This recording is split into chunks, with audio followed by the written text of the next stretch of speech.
श्री शिवाय नमस्तु भयम। दोस्तों, जैसा कि आप सभी लोग जानते हैं कि 12 जुलाई 2026 यानी रविवार को पड़ रही है आषाढ़ महीने की प्रदोष व्रत। और दोस्तों, ये वो तिथि है जो आषाढ़ महीने में पड़ने वाली सबसे बड़ी तिथि है, क्योंकि यह रविवार के दिन पड़ रही है जो बहुत ही खास है। और दोस्तों, आप सभी लोग जानते हो रविवार का अगर सबसे बड़ा कोई उपाय है तो वो एक चावल दाने वाला उपाय है। तो दोस्तों, इस रविवार प्रदोष व्रत के दिन आप लोगों को इस वाले उपाय को जरूर करना है। बहुत सारे लोग होंगे जिन लोगों ने इस उपाय को ना किया हो, मतलब पूरा साल निकल गया, उन्होंने किसी भी दिन इस एक चावल के दाने वाले उपाय को ना किया हो।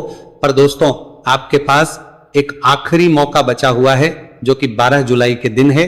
तो इस दिन आप लोगों को इस वाले उपाय को जरूर कर लेना है। भले ही आपने पूरे साल भर इस उपाय को ना किया हो, पर अगर आपने इस आषाढ़ महीने के प्रदोष व्रत के दिन अगर इस वाले उपाय को कर लिया तो आपको इस उपाय को करने का वो फल मिले जिसकी आपने कभी कल्पना भी नहीं करी होगी। इसीलिए आप लोग इस वाले उपाय को एक बार जरूर कर लेना, ताकि आप लोगों के हाथ से ये मौका ना जा सके और आपको इस उपाय को करने का फल मिल सके। दोस्तों, ये उपाय पंडित जी ने अपनी अभी की ही शिव महापुराण की कथा में बताया है, जिस उपाय को आज हम आपको बहुत अच्छे से समझाने वाले हैं। इस वीडियो को देखने के बाद इस उपाय को समझने के लिए आपको कोई और वीडियो को देखने की जरूरत नहीं पड़ेगी। तो चलिए दोस्तों, उपाय को शुरू करते हैं। देखिए, ये आषाढ़ महीने के रविवार के दिन ये इतना खास होता है, इतना महत्वपूर्ण होता है, देखा गया है कभी कभी बड़े बड़े पूजा पाठ अनुष्ठान से जो मनोकामना पूर्ण नहीं होते, वो आषाढ़ महीने के रविवार के दिन एक छोटे से उपाय करने से ही आपकी मनोकामना पूर्ण हो जाती है। और बहुत सारे लोगों ने इस उपाय को किया भी है और उनको इस उपाय को करने का फल भी जरूर मिला है। अगर आप लोग भी इस उपाय को करना चाहते हैं तो आप इस उपाय को पहले अच्छे से समझ लेना, सुन लेना, उसके बाद करना। आपको इस उपाय का फल जरूर मिलेगा और इस उपाय को कर लेने से आपके घर में चाहे किसी भी प्रकार की दुहक और समस्या क्यों ना चल रही हो, आपको उसका कारण भी नहीं पता है कि भाई ये समस्या किस कारण से चल रही है। उसका कुछ भी कारण हो सकता है, जैसे पितृ दोष हो सकता है या किसी भी तरह का मंगल दोष भी हो सकता है। तो इस दिन आप लोगों को ये वाला उपाय कर लेना है। ये एक ऐसा उपाय जिस उपाय को अगर किसी विशेष दिन पर किया जाए तो भाई उस विशेष दिन का जो है वो तो हमें मिलता ही मिलता है, पर हमने उस दिन पर इस एक चावल दाने वाले उपाय को किया है तो हमें उससे भी बड़ा फल मिलता है और फल बहुत जल्दी मिलता है, क्योंकि आप इस उपाय को बहुत ही बड़े और विशेष दिन पर कर रहे हो। तो चलिए अब उपाय के बारे में बात करते हैं, लेकिन उससे पहले आप लोगों को यह जानना आवश्यक है कि आखिर ये उपाय किस समय करना है, किसको करना है और कैसे है। तो चलिए हम आगे आपको वीडियो में एक एक करके बता देते हैं, लेकिन उससे पहले अगर आप लोग हमारे चैनल पर नए हैं तो हमारे चैनल को सब्सक्राइब कर लेना और इस वीडियो को लाइक करके कमेंट बॉक्स में श्री शिवाय नमस्तु भयम ओम नमः शिवाय जरूर टाइप कर देना। तो दोस्तों, इस एक चावल के दाने वाले उपाय को हमें इस रविवार के दिन कैसे करना है, किसको करना है, किसको समय करना है और कहां पर करना है, ये सारे सवालों के जवाब आपको इस वीडियो में मिल जाएंगे। जो ये वीडियो देखेगा भाई उसको एक चावल दाने वाला उपाय जरूर करना चाहिए, क्योंकि इस दिन चावल के दाने का भी बहुत ही बड़ा और विशेष महत्व होता है। और जब बात आ जाए ये वीडियो में मारे जो भी आपके फिर आपके जो भी आपके एक चावल दाने की, तो ये सोने पे सुहागा वाली बात हो जाती है और ये एक बहुत ही बड़ा उपाय हो जाता है इस रविवार प्रदोष व्रत का। तो अब दोस्तों, इस एक चावल के दाने वाले उपाय को आखिर करना किसको है, सबसे पहले हम लोग वो बात जान लेते। तो देखो, घर की जो बड़ी माताएं बहनें होती है, उन माताओं बहनों से कोई भी एक बड़ी माता बहन इस वाले उपाय को कर सकती है। और दोस्तों, अगर आप चाहे तो अपने घर में से सभी सदस्यों को भी इस उपाय को करवा सकते हैं। अगर किसी व्यक्ति की खुद की कोई मनोकामना है, खुद की कोई दुख और परेशानी है जो कि वो अपने लिए ही करना चाहता है, इस वाले उपाय को तो वो खुद अपने लिए भी कर सकता है। बाकी अगर कोई घर में से ऐसा है जो कि अपने पूरे घर परिवार की सुख और शांति के लिए ये वाला उपाय करना चाहता है तो भाई वो भी सकता है, उसमें भी कोई दिक्कत वाली बात नहीं है। कहने का मतलब यह है कि इस उपाय को हर एक सदस्य भी कर सकता है और पूरे घर परिवार के सदस्य के लिए घर की बड़ी माताओं बहनों में से कोई एक माता बहन भी कर सकती है। माताएं बहनें अगर घर में उपस्थित ना हो या वो ये वाला उपाय ना कर पा रही हो तो फिर घर का कोई सदस्य भी इस एक चावल के दाने वाले उपाय को कर सकता है, चाहे फिर वो पुरुष ही क्यों ना हो, इसमें कोई भी दिक्कत वाली बात नहीं है। अब दोस्तों, इस एक चावल के दाने वाले उपाय को हमें करना कहां पर है? हमें इसे शिव जी के मंदिर में जाकर करना है। बहुत सारे लोग प्रश्न करते हैं, हर एक उपाय को करते समय क्या हम इस उपाय को घर पर कर सकते हैं? तो इस वाले उपाय को आप घर पर नहीं कर सकते हो। इस वाले उपाय को करने के लिए आपको शिव जी के मंदिर ही जाना पड़ेगा। उसके बाद में दोस्तों जो अगला प्रश्न निकल कर आता है वो यह आता है, उपाय को लेकर के आखिर इस उपाय को हमें किस समय करना है? सुबह के समय करना है कि शाम के समय करना है? तो देखो, इस वाले उपाय को आप लोग सुबह के समय भी कर सकते हो और शाम के समय प्रदोष काल में भी कर सकते हो। अब अगर आप पूछो कि भाई सब सबसे उत्तम समय कौन सा रहेगा इस एक चावल के दाने वाले उपाय को करने का, तो हम आपसे बस यही कहेंगे कि इस उपाय को आप सुबह के समय करेंगे तो ज्यादा बेहतर होगा।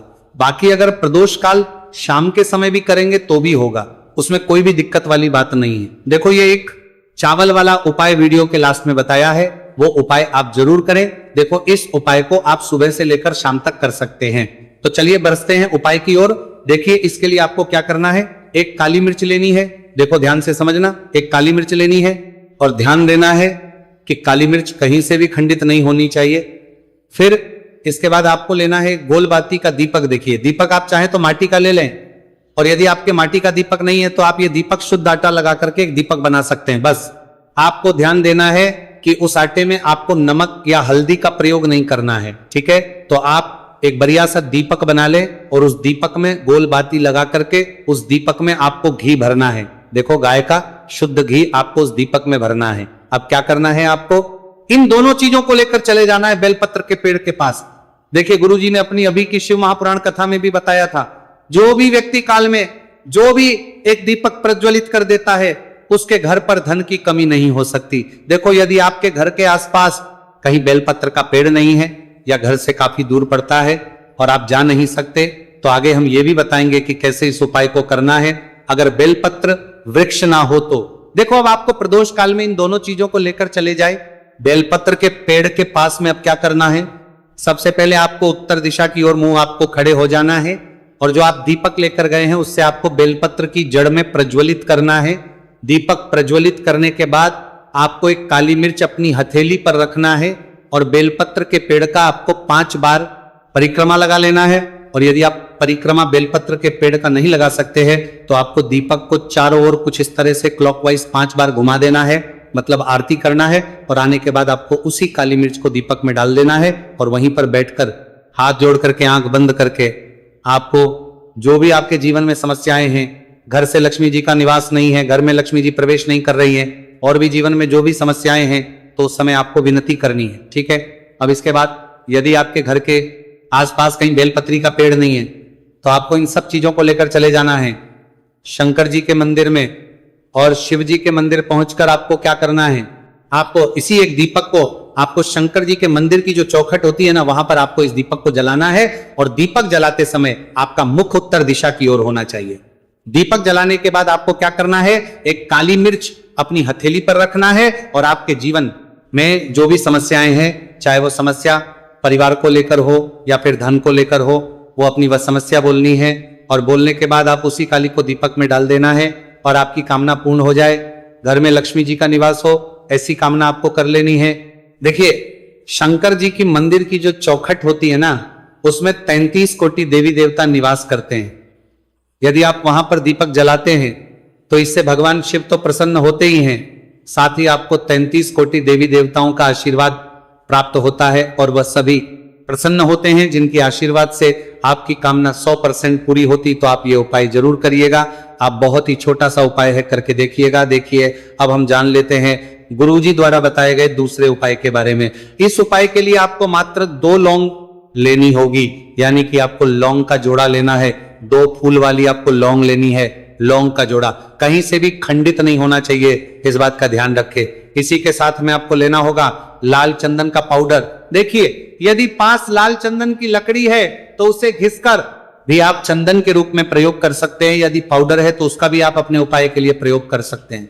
देखिए, चंदन जो है वो तेज का प्रतीक माना गया है और साथ ही साथ जीवन के अंधकार को दूर करने का प्रतीक माना गया है। अब इसी के साथ में आपको मात्र एक तांबे के पात्र के अंदर शुद्ध जल लेना होगा अपने घर से, अब दोस्तों ये तीनों सामग्री लेकर के सीधे आपको पहुंच जाना होगा भगवान शिव के मंदिर में। देखिए इसी के साथ में आपको एक गोल बाती का दीपक भी लेना होगा। दीपक आप मिट्टी का भी ले सकते हैं, शुद्ध घाटा मड़कर उसका भी तैयार कर सकते हैं। और दीपक में आपको शुद्ध घी का प्रयोग करना है। लेकिन जैसे ही आप इन सभी सामग्रियों को मंदिर में लेकर के पहुंचेंगे, मंदिर में जैसे ही आप चौखट के वहां पर पहुंचेंगे तो मंदिर की चौखट के सीधे तरफ आप जो अपने साथ एक गोल बाती का दीपक लेकर के आए हैं उसे आपको सबसे प्रज्वलित कर देना है। यानी कि जैसे ही आप मंदिर की चौखट के वहां पर प्रवेश करते हैं तो उसके सीधे तरफ आपको ये गोल बाती का दीपक प्रज्वलित कर देना है। अब देखिए जैसे ही आप ये दीपक प्रज्वलित करेंगे तो आपकी जो भी मनोकामना है उससे आपको बोल देना है। आप इस दीपक को इस प्रकार से प्रज्वलित करने के बाद इन सभी सामग्रियों को आपको शिवलिंग के पास में लेकर पहुंच जाना है। अब देखिए दोस्तों, आपके पास जो एक तांबे के पात्र के अंदर शुद्ध जल है उससे आपको केवल आधा लोटा जल ही भगवान शिव के शिवलिंग पर अर्पित करना है। आधा लोटा जल आपको उसी पत्र के अंदर बचा लेना है। अब दोस्तों आपके पास जो 2 लौंग है यानी कि लौंग का जोड़ा है उससे आपको अपना नाम और अपने गोत्र को बोलते हुए आपकी जो भी समस्या चल रही है, आपके जीवन में जो भी परेशानी उत्पन्न हो रही है उन्हें आपको बोल देना है। और ये जो लौंग का जोड़ा है इसे आपको भगवान शिव के शिवलिंग पर अर्पित कर देना है। जैसे आप ये 2 लौंग शिवलिंग पर चढ़ाएंगे तो अपना हाथ जो है वहां पर आपको रखना है और महादेव से आपको प्रार्थना करनी है कि मेरे जीवन की ये जो परेशानियां हैं ये सभी दूर हो जाए। यानी कि आपके जीवन में धन की संबंधित परेशानी चल रही है, कर्ज की समस्या चल रही है, बच्चों का पढ़ाई लिखाई में मन नहीं लग पा रहा है, घर के जो आर्थिक संकट है वह सभी दूर हो, व्यापार आपका ढंग से नहीं चल पा रहा है, घर में रोग की स्थिति हुई है, यानी कि जिस भी प्रकार की आपकी समस्याएं हैं उसे आपको महादेव से बोल देना है। और महादेव से इन सभी समस्याओं को दूर करने के लिए आपको प्रार्थना कर लेनी है। अब देखिए दोस्तों, आपने जो 2 लौंग शिवलिंग पर समर्पित की थी उसे आपको वहां से उठा लेना है और इन दोनों लौंग को आपको शिवलिंग से उठा करके सीधे उससे जल के पात्र के अंदर डाल देना है। यानी कि अपने आधा लोटा जल और बचाया हुआ था के अंदर आपको ये 2 लौंग डाल देनी है। और साथ में आप जो लाल चंदन लेकर के आए थे उस लाल चंदन को भी आपको उसी पात्र के अंदर डाल देना है। यानी कि आधा लोटा जल और बचा हुआ है तो उसी आधे लोटे जल के अंदर आपको ये लाल चंदन भी डाल देना है। अब देखिए इस आधे लोटे जल में है जिसमें अपने 2 लौंग डाली है, लाल चंदन डाला है, उसे सीधे लेकर के आपको पहुंचना है बेलपत्र के वृक्ष के। वहां पर देखिए बेलपत्र का वृक्ष यदि आप घर पर है तो वहां पर आपको आ जाना है, आपके घर के आसपास कहीं भी है तो वहां पर आपको पहुंच जाना है। और उसके बाद आपका जो मुख है वह उत्तर दिशा की ओर होना चाहिए और उसके बाद आपको अपना नाम और अपनी गोत्र को बोलना है और पुनः अपने जो भी परेशानियां शिवलिंग के पास में बोली थी उन्हें आपको वापस से बेलपत्र के वहां पर भी बोल देनी है। और ये जो आधा लोटा जल और है इससे आपको पूरा बेलपत्र वृक्ष की जड़ में श्री शिवाय नमस्तु भयम इस मंत्र का जाप करते हुए समर्पित कर देना है। तो बस इतना सा उपाय आपको करना है। जो भी आपकी परेशानी है, समस्या है, उससे महादेव निश्चित ही दूर करेंगे। अब दोस्तों हम जान लेते हैं तीसरे चमत्कारी और विशेष उपाय के बारे में। देखिए यह उपाय बहुत ही चमत्कारी है क्योंकि इस उपाय से आपके जिम में तेज की वृद्धि होगी, यानी कि जीवन से जितना भी अंधकार ही वो सभी दूर होगा।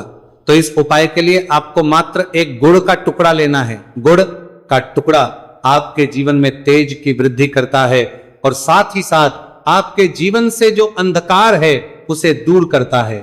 इसी के साथ मैं आपको एक चावल दाना यानी कि अक्षत का दाना लेना है। ये चावल का दाना आपके जीवन में सुख शांति को लेकर के आता है, आपके जीवन में धन की जितनी भी परेशानियां हैं उन्हें समाप्त करता है। इसी के साथ मैं आपको मात्र एक हरा मूंग लेना है। हरा मूंग जो है वह बुध ग्रह को प्रसन्न करता है। देखिए हरे मूंग का उपाय करने से बुध ग्रह मजबूत होता है और बुध ग्रह के मजबूत होने से बुध ज्ञान और विवेक की प्राप्ति होती है।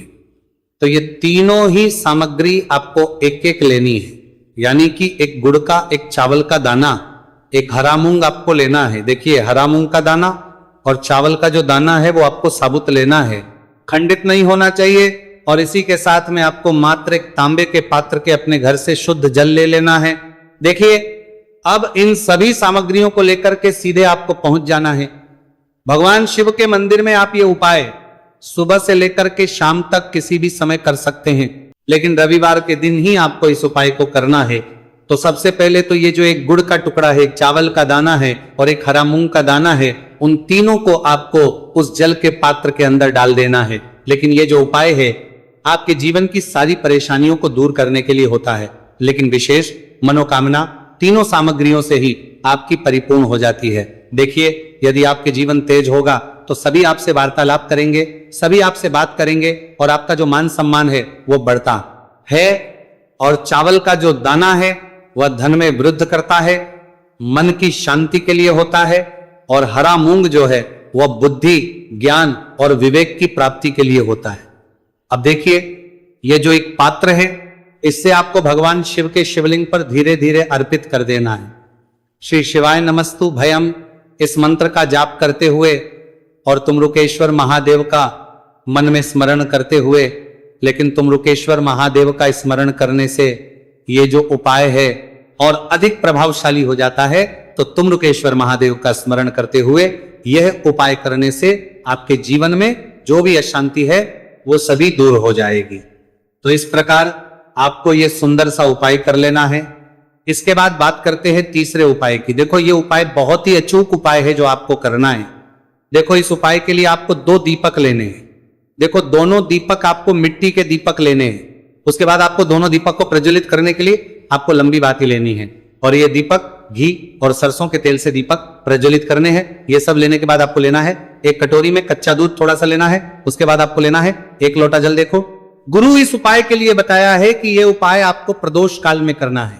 कहते हैं कि बेलपत्र के वृक्ष में प्रदोष काल के समय में महादेव वास करते हैं। उस समय हम कोई भी उपाय करते हैं तो उसका फल हमें अवश्य मिलता है। देखो, अब ये सब सामग्री लेकर आपको प्रदोष काल में चले जाना है, बेलपत्र के वृक्ष के वहां पर। देखो, वहां पहुंच जाने के बाद आपको सबसे पहले बेलपत्र की जड़ में सबसे पहले वो दूध जो आप लाए हैं उसे समर्पित है। उसके बाद आपको जो 1 लोटा जल जो आप लाए हैं वो आपको धीरे धीरे बेलपत्र की जड़ में समर्पित कर देना है। उसके बाद आप जो दीपक लाए हो, दोनों दीपक को आपको बेलपत्र की जड़, बेलपत्र की तरफ मुंह करके बाती का आपको 1 दीपक घी का और 1 दीपक तेल का प्रज्वलित कर देना है और आपकी जो भी मनोकामनाएं हैं वो महादेव को बोलना है। देखो, गुरुजी ने कहा रविवार के दिन पर बेलपत्र की जड़ में दीपक प्रज्वलित कर देता महादेव उसकी सभी मनोकामना पूरी कर देते हैं। देखिए दोस्तों, आज के इस वीडियो में हमने आपको रविवार के दिन किए जाने वाले 3 बहुत ही सुंदर से उपाय बताए हैं। जो भी आपके लिए उचित है, सरल है, उसे आप कर सकते हैं। यदि उपाय से जुड़ा किसी भी प्रकार का सवाल है तो कमेंट में पूछ लें,